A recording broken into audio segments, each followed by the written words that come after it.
Some people say that mass immigration into the United States can help reduce world poverty. Is that true? Well, no, it's not. And let me show you why. This gumball represents the 1 million legal immigrants that the United States has taken every year on average since 1990.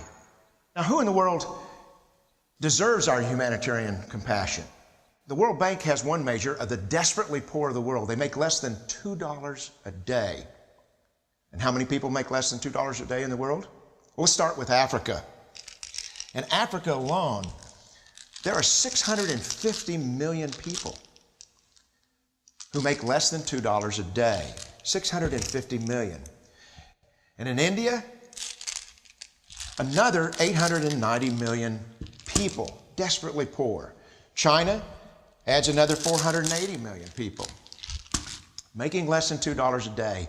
And unfortunately, the rest of Asia has a heartbreaking 810 million people who the World Bank says make less than $2 a day.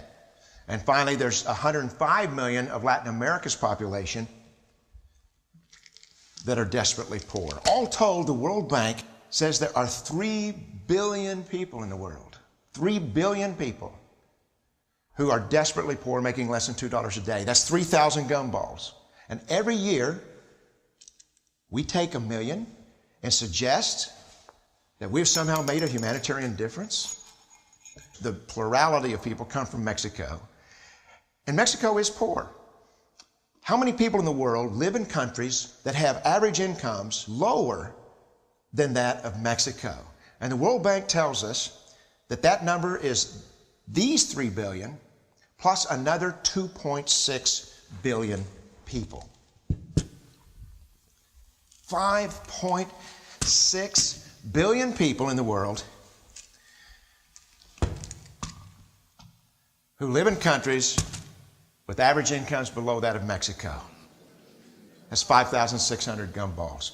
And so what is it that the elites are telling us? They're telling us that when we take this 1 million immigrants, that we somehow or another are tackling world poverty. The impossibility of making even a dent is actually worse than it looks here. Because last year, when we took 1 million immigrants, these countries added, births over deaths, 80 million more people into the impoverished populations. And this year, Congress is bringing in 1 million legal immigrants.